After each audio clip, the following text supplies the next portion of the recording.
Welcome everyone to today's session on imposter syndrome. Thank you everyone for joining us.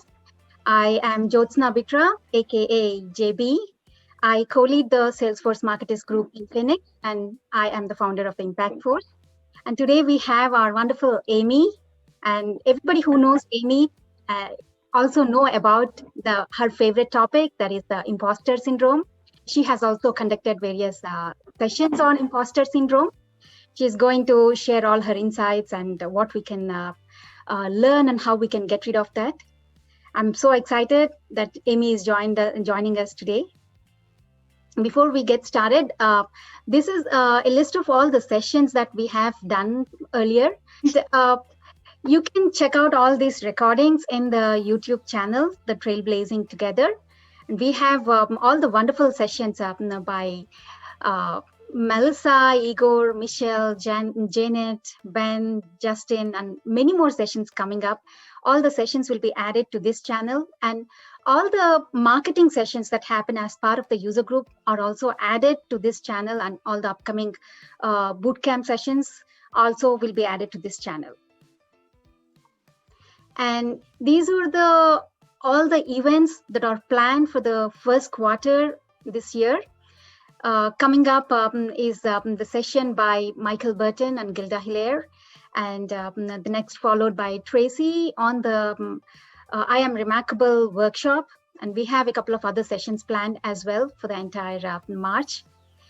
This is the next, in 2 weeks, we have the session by Michael Burton on building our personal brand, and also by Gilda on achieving success through perseverance. That is coming on Wednesday, Feb 10, 9:30 a.m. Eastern. And you can register to this event on the user group link. I'm going to share the links in the chat window. And shout out on the Twitter, spread the love using the Twitter handles here.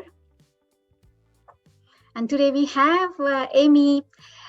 She's going to talk all about the imposter syndrome. And without further ado, I'll turn it over to Amy. Thank you, JB. Can you hear me okay? Yes. Okay, good. I've got my situation all set. Can I share my screen? Is that okay? I do yes, have a little you bit have of access, Amy. slide deck. Great. I'll go ahead and get this going. Good morning, everyone. Thank you for joining. As JB mentioned, I'll be presenting this morning, Are You Imposter? Own It. This is a session that I've been delivering since 2016, and it hit quite a nerve, it seems like, in the community, which I'm very excited about. So with that being said, let me get started. Who am I? If you don't know me, my name is Amy Oppenheimer Singh. I am the owner of my own consulting firm, Sassy Solutions. I have 7 certifications, 2-time MVP, speaker at user groups, regional community events like Midwest Dreamin', India Dreamin', and then Dreamforce as well. I also lead the Akron, Ohio Women in Tech group. And as JB mentioned, I'm on Twitter at Salesforce Amy. So if you don't follow me already, please consider doing so. So those are all my credentials. You will see a lot of GIFs in my presentation today. Stuart can confirm this. This is what we like to do on Twitter.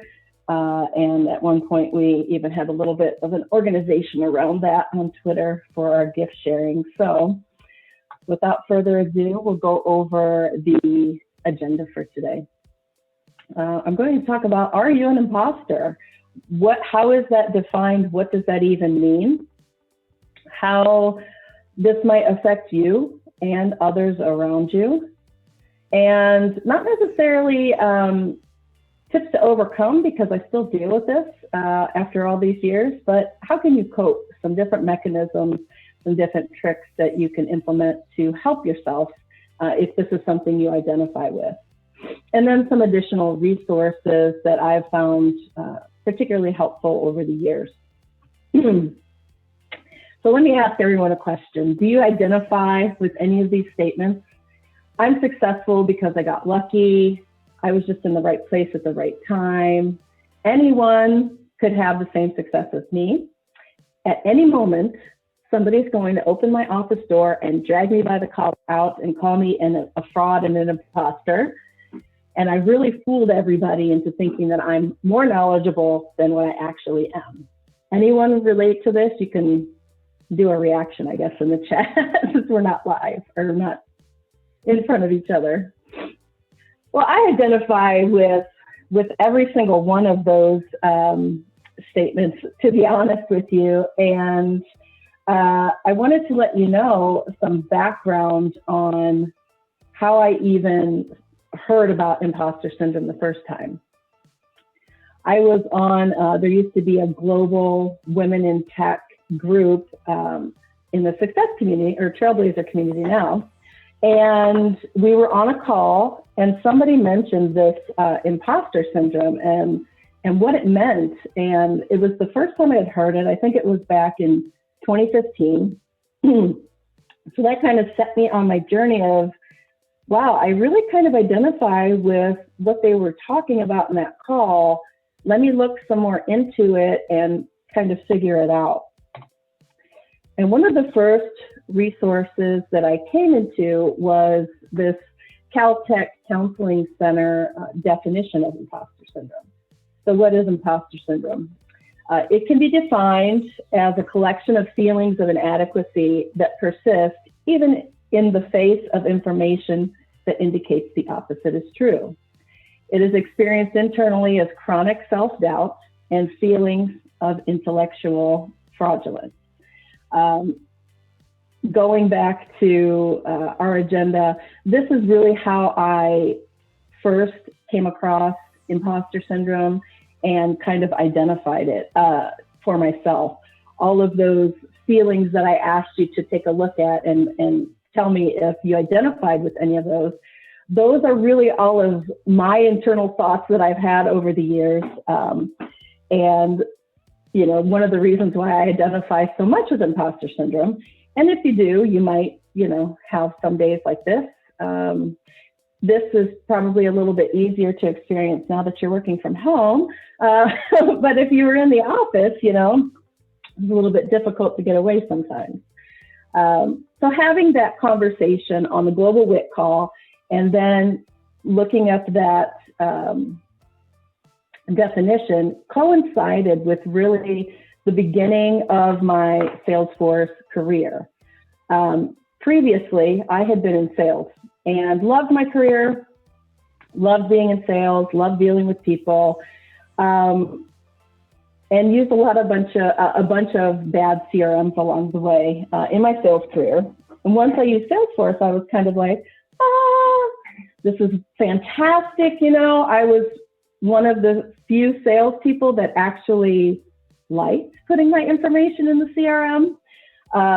So I found that there was a direct correlation with my use of Salesforce and my commission checks. The more I used Salesforce, the better my commission checks turned out.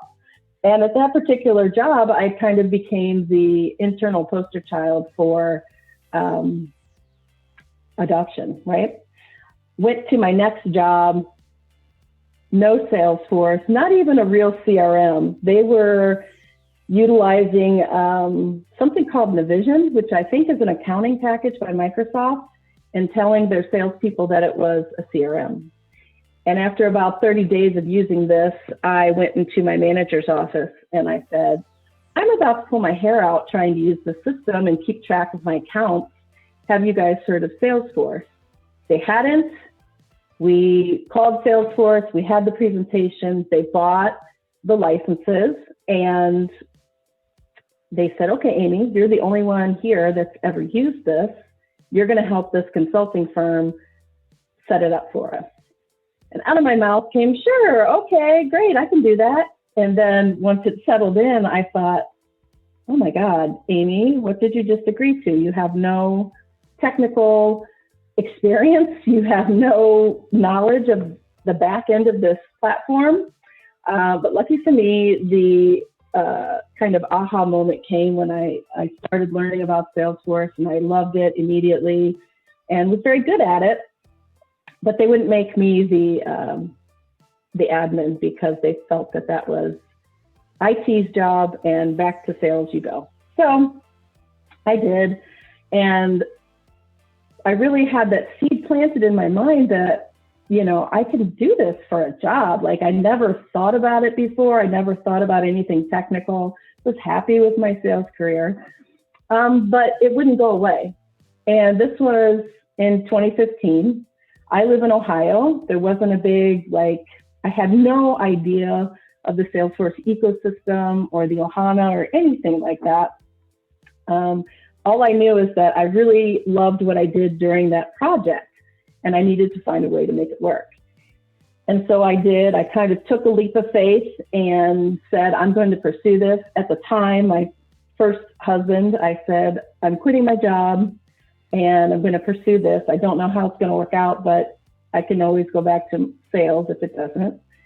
And lucky for me, being in Ohio, there wasn't a lot of Salesforce talent available at that time. I put my resume online, and basically within 2 days, had a call from a recruiter. And in 2 weeks, I was on a Salesforce training project for GE Lighting in Cleveland. So I went from 0 to 1,000 very quickly. And I think that that's where the first seeds of imposter syndrome kind of rooted in my brain. Here I was at GE, sitting in meetings with MBAs and very intelligent people. And I was very intimidated, and I did not feel like I belonged there at all. I was new to Salesforce, and the guy that was my supervisor had 3 or 4 certifications, which I didn't know anything about at that time. But as an outsider looking in, I just kind of looked at that like, oh my God, he knows so much. And if I start talking about Salesforce, he's going to realize I'm an idiot. So for about the first 3 weeks at GE, I hid in my cubicle. There was a 3rd floor with barely anybody on it. That's where they put my cubicle. And that was great because I stayed there pretty much all day and didn't really have a lot of interaction with people. And when I was in meetings, I really kept my mouth shut because of my own feeling of, I don't know what I'm talking about. Even though in my mind, as they were talking, I was like, I probably wouldn't do it that way. I spent a lot of time coming home from work, spending hours on Trailhead, also the Force.com workbook, which doesn't exist anymore, but that's what I really worked through prior to Trailhead, trying to get my knowledge up. So as I have done research since discovering what imposter syndrome is, I take a look back at my time on my first project, and really I could check the box on all of these common behaviors that are associated with imposter syndrome. Over preparing, working 10-hour days. I would literally work. It was an hour and some minutes drive for me home. I would quickly have dinner, and then the rest of the evening I was on Trailhead or studying the Force.com workbook because I didn't want to look foolish. And I didn't have the perfectionist thing so much, but it was more or less not wanting to look foolish. Holding back your talents and opinions is another common behavior. Avoiding those situations where you might not be 100% right. I didn't ask for help from anyone when I was trying to learn. I kind of still have this now. I've learned a little bit better. I've built my network, and this is one of the things I'll get to later about asking for help when you need it, because that was just a personality trait of mine. I've always figured it out on my own, and I still continue to do that. But I do have a core group of people that I can rely on when I do need help, and that's made me really more comfortable. I'm scared of failing. I'm scared of looking like a fool in front of someone. I'm scared of somebody asking a Salesforce question and maybe I don't give the right answer, not realizing that there are 500 million different ways to do things in Salesforce, of course. Maintaining a low profile. I'm pretty sure that hiding on the third floor and not interacting with the people on your project qualifies for that. I really preferred to stay in the background at that point. And the supervisor that I had, the manager that I worked with, he was the digital tools leader, and he had a great deal of Salesforce knowledge, and that intimidated me greatly, but I was also in awe of it. And he was more than happy to praise me or to kind of compliment me in meetings in front of superiors so that they would know that I did know what I was talking about, despite me not, kind of beating a drum and tooting my own horn there. Difficulty asking for a raise or promotion. I never really personally had that, but I do know a lot of women in particular that deal with this, and it's not only just a woman thing, but it is part of that imposter syndrome where you feel like you truly don't deserve it. Procrastination is another big issue or behavior that I deal with in identifying my imposter syndrome, because if you wait till the last minute to do something and it fails, you're giving yourself an out already, saying, well, I waited till the last minute anyway, so it wasn't my best work. So you're kind of doing that self-fulfilling thing with that, and you're reinforcing your own thoughts about you don't belong there. Same thing with not finishing and self-sabotage. All three of these kind of really go together.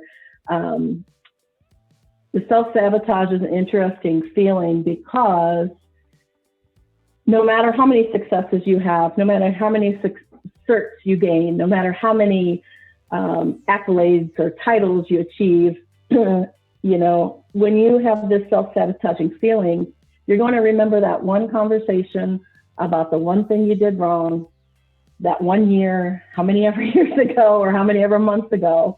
This is the kind of thinking that's involved when you suffer from imposter syndrome. So all of these are very common behaviors. And over the years of giving this presentation, it really has stood out to me how common we all talk about this and say, oh, yeah, that's me. Yep, that's me. Yep, that's me. So I think once you hear about imposter syndrome and you learn what it actually is, you can really take the time to focus on yourself and your own behaviors to see if this is something you identify with, and then again, go over some tips that we will go over later about how you can deal with that a little bit better. So who experiences imposter syndrome? Are you the only one? No. I can tell you with a statistic, a whopping 70% of people have experienced this at one time or another. So when you're sitting there at Dreamforce and there's hundreds of thousands of people, you can best believe that you are surrounded by people that feel exactly the same way that you do. After that initial WIT call that we had, and I learned the term imposter syndrome, and I started researching about it, it kind of coincided with a call for speakers for a regional Salesforce event called Midwest Dreamin'. I was new to the ecosystem. I was new to my Salesforce career. And I thought, I kind of want to present about this because it's been so kind of aha moment for me discovering this. I wonder if anyone else feels this way. And the idea would not leave my head. So I thought, okay, I'm going to write up an abstract for a session on this and submit to Midwest Dreamin'. I had never submitted to speak at a Salesforce event. I hadn't spoken at any user groups, didn't really have any speaking experience to speak of. So I wrote the abstract. I hem and hawed for probably a good 30 minutes after writing the abstract before I clicked submit on that form for Midwest Dreamin'. I told no one that I submitted this. If you follow me on Twitter, I, tell everybody everything basically. But at that point in my career, the overwhelming feeling for me was imposter syndrome. And I really felt like my session wasn't going to get accepted. It wasn't about Salesforce. It wasn't technical. So why would they even entertain it, right? Well, long story short, it was accepted. And I'm really grateful for that because it's the reason why I'm here today giving this presentation. I always refer back to that session as like this magical moment in my career. I'm going to get a little teary-eyed. I always do when I talk about this, thinking back about it, because it was very frightening for me.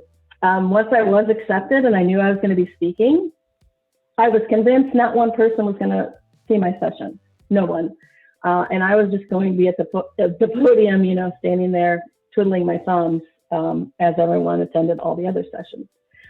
That was not the case, thankfully, and it was a great session for me. Not that I was a great speaker or anything like that, but what was great about that session for me was the people in the session that came to hear me, that identified with this, that stood up and shared their exact same feeling. At that moment, instantly I knew I was not alone, that it was something that was quite common with the people in this industry, and not only Salesforce, but tech in general. One particular person who is on this call, Stuart, was in that session, and he and I had met virtually previous to that, but it wasn't, I think, really when we hung out in Chicago, as he said at the beginning of the call, that we became like family. And his sharing brought me to tears. It's going to make me cry now, Stuart. So that's another story. I don't know why he doesn't do a session on that, but he shared about some awful things that happened to him. And it made me realize that where I had learned about this on a Women in Tech call, this affected everybody. This statistic slide I did not have in my first presentation. I only added this probably within the last year and a half, or no, when was the last Dreamforce we were at? It was added then. So that wasn't something that I was aware of. I thought this was uniquely a female thing, but it wasn't. And Stuart showed me that. And so what I did after that is I thought about imposter syndrome as, affecting everyone. I reached out to some people in the community over the different times that I have given this presentation, not really focusing so much on the women. I do get their feedback as well, but it was more interesting to me the quotes and things that I received from men around this. And sometimes they don't get to share these things. They have to be, right all the time, and they have to be strong all the time. So this is what I was hearing overwhelmingly from the men that responded to my question, if they ever dealt with imposter syndrome, was thank you for talking about this. Thank you for including us in the conversation. So I picked, some quotes from people in the community that, from the outside, if you're looking in the Salesforce community and you're just looking at everyone's social media, it's very easy to think that we all have great confidence and wonderful lives. We have all these certifications, we have MVP, things like this, and think that, we must be confident in everything. And I'm here to tell you that one of the things with imposter syndrome is it's mostly affecting very highly successful people. I don't know what the saying is. I should probably learn what that is, but it's something about very successful people kind of know that they don't know everything. Whereas if someone claims that they know everything, they probably don't. So I don't know. I need to get that quote clear. But anyway, you're in the club when you feel like you have imposter syndrome. Bill Powell, another friend of mine, he holds 10 certifications. He's a Salesforce MVP. He recently just started his own consulting firm, Tiny Feet Cloud Services, and is enjoying amazing success on his own. However, he frequently feels that he's just faking it till he makes it. This is the underlying fear that most of us have, and that someone's going to come in and think that we're a fraud.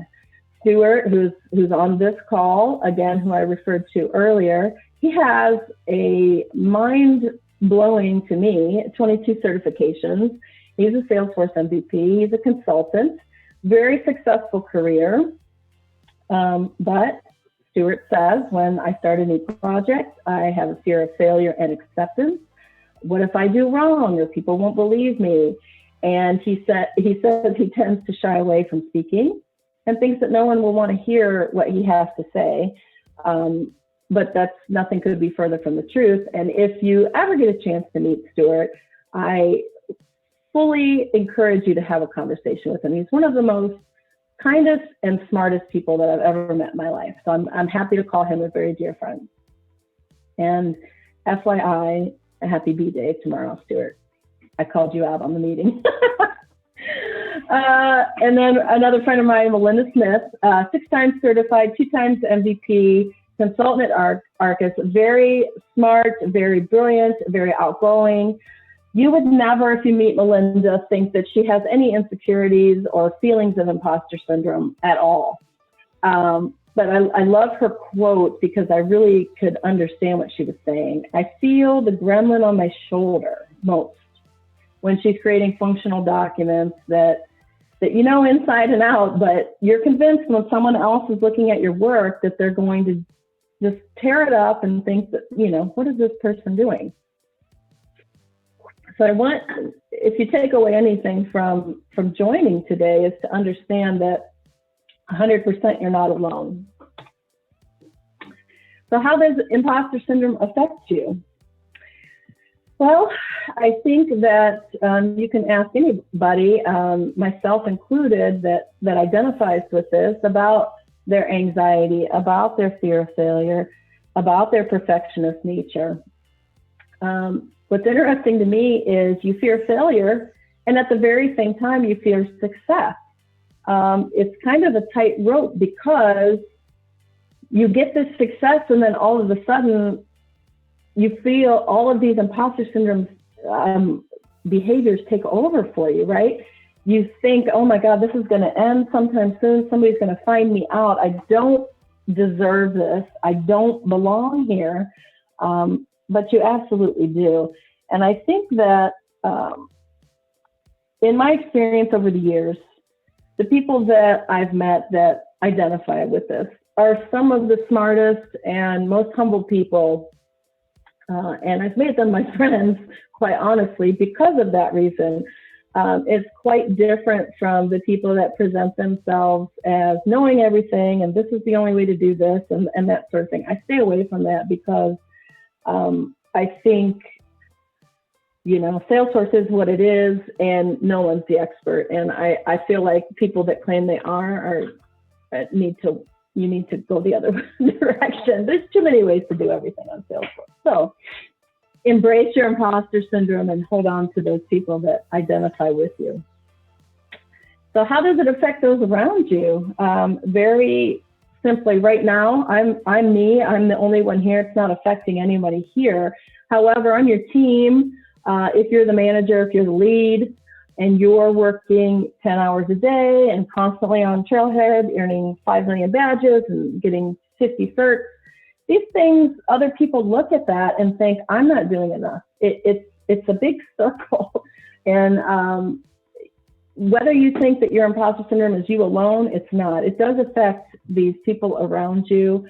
And it really makes them kind of lose confidence in you in some ways because they're thinking, why is this person working this hard to do this thing? So You might think that it's a solely, affecting only yourself, but it does affect you, your team, and potentially your clients. So you have to be careful about that and kind of do some things to help yourself. I'm not going to say get over it, but to cope with it. So what are those things? How do you overcome it? The number one step is acknowledging that you feel this way. I can't tell you how big of a relief it was for me to be on that call and finally identify my feelings, to have an understanding that, okay, you're not alone. This is why you feel this way, and these are the things that are going on. It was a huge relief to me because, I told you I started my career kind of on a leap of faith. I completely changed my career direction at the age of 40. I was a mom I am a mom. At that time, they were very young. I had no technical background, and I was frightened, to be quite honest, like if I was making a mistake or doing the right thing, following my gut instincts. But acknowledging all of that, and then being on that WIC call, knowing that I was in the right area, helped me immensely. The second tip that I can share with you is to share your feelings. Had I kept this feeling to myself, had I not had the strength to submit and to deliver this talk all those years ago, I don't know that I would be in as good of a space mentally as I am now. I don't think that I would have the tools to kind of weather the storm, and I probably would have, self-sabotaged myself right out of the industry. So those were two pivotal moments for me, acknowledging my feelings and then sharing my feelings, understanding, connecting with those people that came to that first session and really understanding that I wasn't feeling this solely alone myself, and that other people could share their feelings with me, and we could just kind of talk about each other and work that out and share tips. Focusing on the facts is where I moved to after that first session that I delivered. Understanding that I have a tendency to those negative behaviors that I talked about earlier, ruminate on that one little failure that I had, that one little, I didn't get the cert, I failed it, I had to take it 3 times, things like that lead me down kind of a rabbit hole of self-sabotaging thoughts. So I tend to try to focus on facts now, what you can see in front of you, what I can say is real and not just something in my mind, the anxiety or whatever it is that is kind of leading you down that wrong path. If you focus on the facts, you can kind of help yourself overcome things. How I do that is, and Stuart shared a really great way that he does this in that first session, is he had a kudos folder where he would just keep everything that was positive, and you could go back through that. I have a notebook that's pretty old by now, and I write down everything in here that I think is noteworthy from, I used to do it every day. I don't do it so much anymore. But if I work through a process builder, or I figure out how to do a flow or something that I can look at, if I pass a certification, these things are in this notebook. If I have a mentoring session, these things that make you feel good, that actually happened, where you can go back and look and say, look, okay, yes, I've done this, I did this, I did that. These are facts. Nothing's going to change that, regardless of your thought process and this imposter syndrome kind of keeping you from living your best life. And this kind of ties hand in hand with the fourth tip here, and that is to challenge your limiting beliefs. Your own mind is your worst enemy here in this with imposter syndrome. No one is actually calling me on the phone saying, Amy, you're this, this, this, and this. You know, maybe some people do that behind my back. I don't know, but they're not in my life, so I don't care. But you have to focus on the facts and challenge your own mind with these. I feel like for me, having this book is really great. I even screenshot like things that people have tweeted me, so I have that in my drive. And anything that kind of makes you feel better, that keeps you focused and keeps you from going down that path that, you know, a lot of us go down, and thinking that we're not good enough to be in this industry, thinking we're not smart enough, thinking we're not technical enough. This is I'm going to say it's kind of an insult to a lot of people. They throw that word around when they're trying to get over on you. You're not technical. You're not this. Stuart brought that to my attention in my first session. I had never heard of that before. But these are things that you want to keep in your mind as being aware of.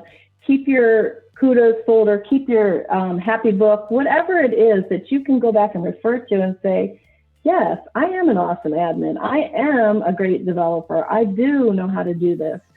Facts will keep you focused. And finally, you know, knowing that you have your community to rely on. Everyone here attending the session, and even in the greater Salesforce community, is highly approachable.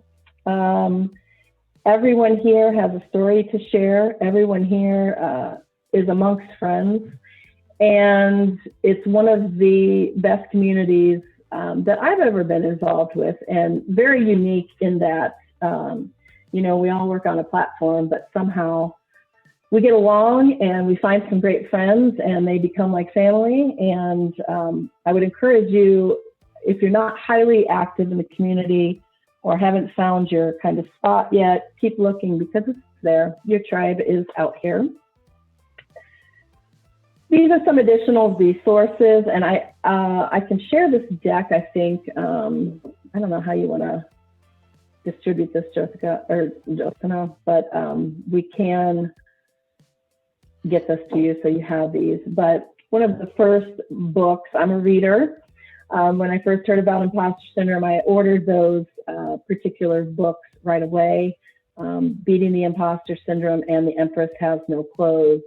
Those are very highly helpful for me. I still have those books. There are some online resources. We do have a community group around imposter syndrome that you can join if you feel like it. It is a private group that you can share and get tips and things like that about how others in the community are dealing with imposter syndrome. There's even an online imposter syndrome test if you're not convinced that this is something you suffer from. I think that was one of the only tests in a long time that I got 100 on. So you can take a look at that as well. And then there's a really good TED Talk on YouTube from Christy Walker about imposter syndrome. So I hope that this was helpful for you, and that I can stop sharing and figure it out, so that it was helpful for you, that you have some tips and that you have some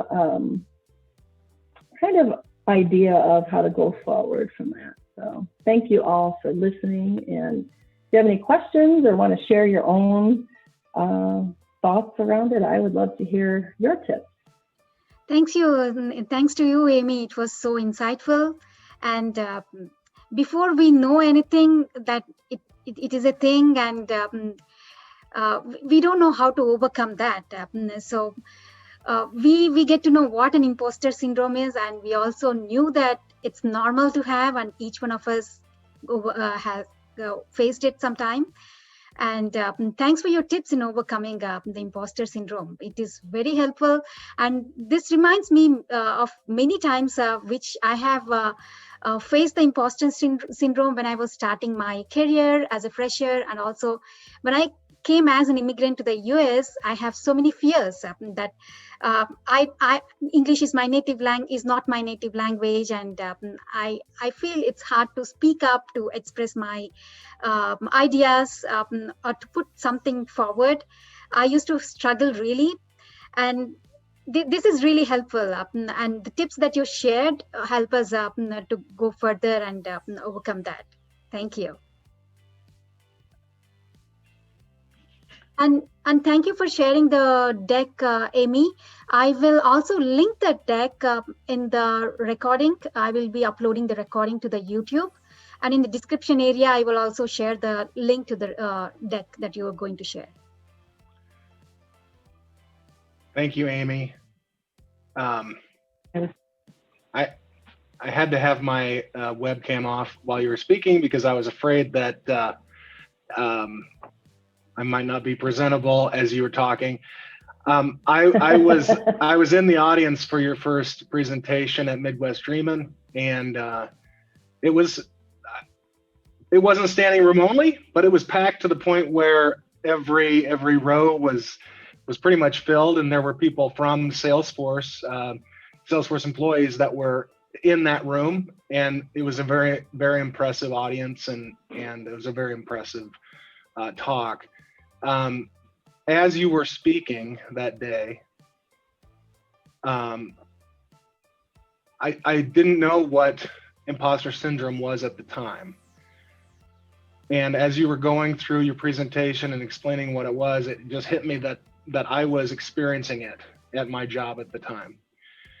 And one of the things that I think I had mentioned was that I had been working at my job, and I got a new boss. The new CIO had come in, and he had interviewed me and asked me, are you technical?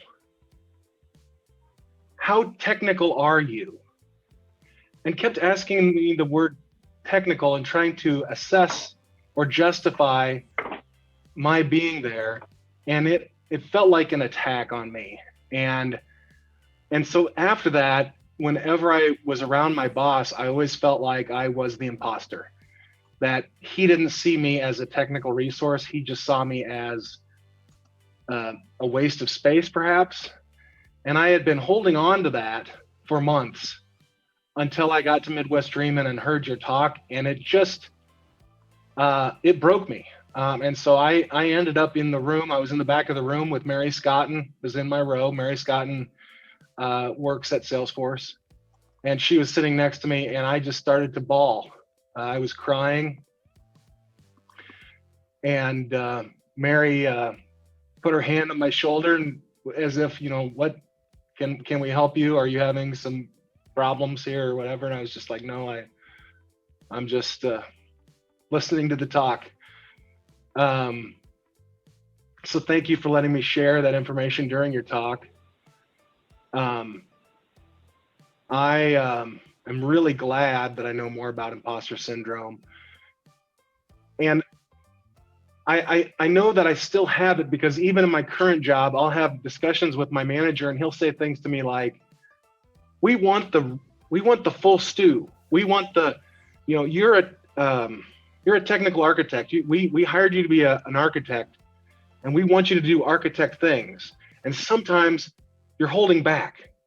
Sometimes you're not going after it with your full gusto, and we know you can, but we're not getting the full deal. And I agree. And I think sometimes that's because imposter syndrome is making me think, am I ready to give my full solution, my full answer here? Or am I holding it back because I'm not sure that my answer is the right answer or the perfect answer? It's not perfectionism. It's truly a sense of fear that my answer is going to be looked upon as not quite right. And so that scares me a little bit. And so I know I still have work to do on it. And so I think it's always a growing process. And one last thing I'll say, Because of Salesforce and because of Dreamforce, I had a chance to ask a question to Mark Benioff about his work with schools, and that started me on a tangent to work with schools myself. And so now I'm helping high school kids to think about their careers. And in one of the sessions, they were talking about, well, how do I get my dream job? We had a lot of talks with high school kids about dream jobs, and it made me realize that as I'm talking to people who are doing their career planning, it's not about your dream job, it's about your next job. And for somebody that has imposter syndrome, that's something that attacks me as well when I think about applying for a job or doing my resume. And so I'd throw that out there that don't worry about your dream job, worry about your next job. So my dream is to not have a job. Oh, that saying always confuses me.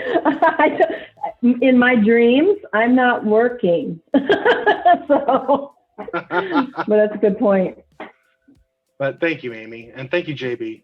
This is great. It's my pleasure, Stu. And thanks for adding your tips. Those were really helpful. Well, I wanted to address Kiki in the chat. Yeah. She said she's needing an internship job to help overcome imposter syndrome while I prepare my admin exam. So, Kiki, are you on? I don't know that a job is going to help you necessarily overcome your imposter syndrome. Working through this as you prepare to sit for your admin exam, I took my first Salesforce exam 3 times before I passed it.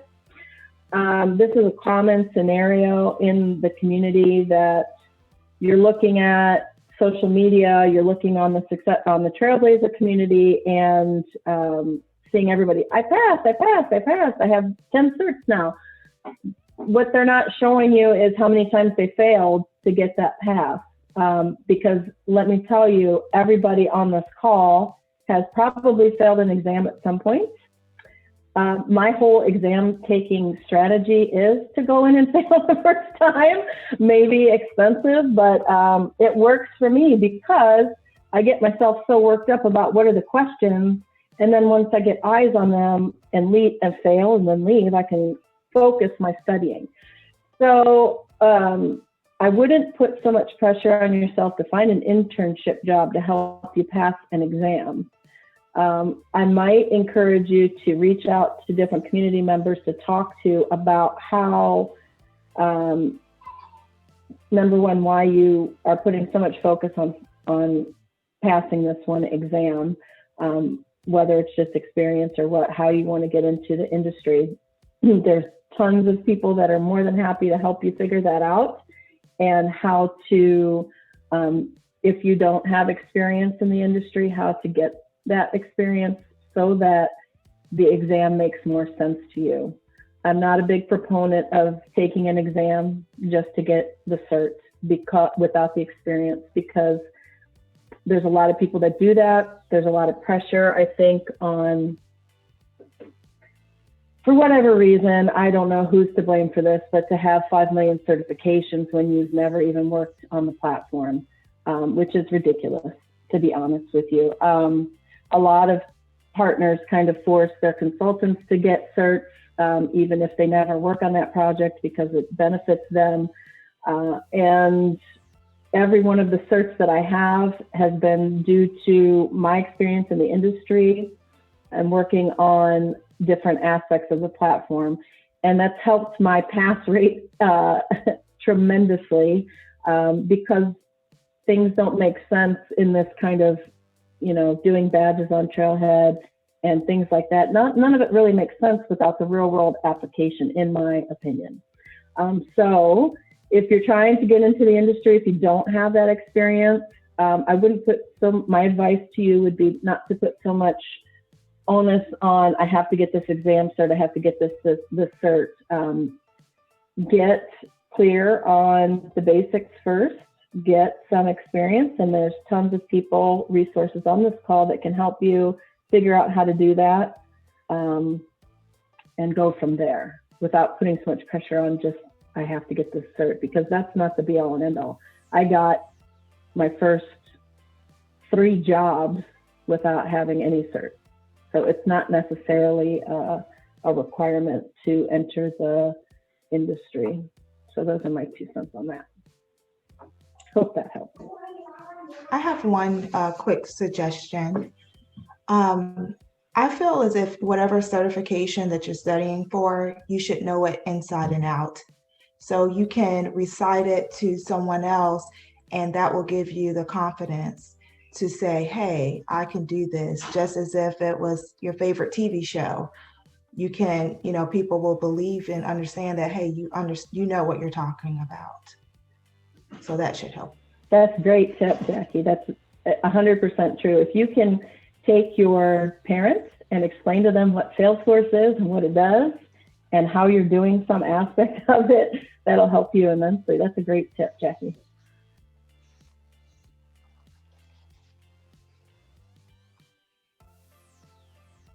I don't know if anybody, but thank you very much for the tips.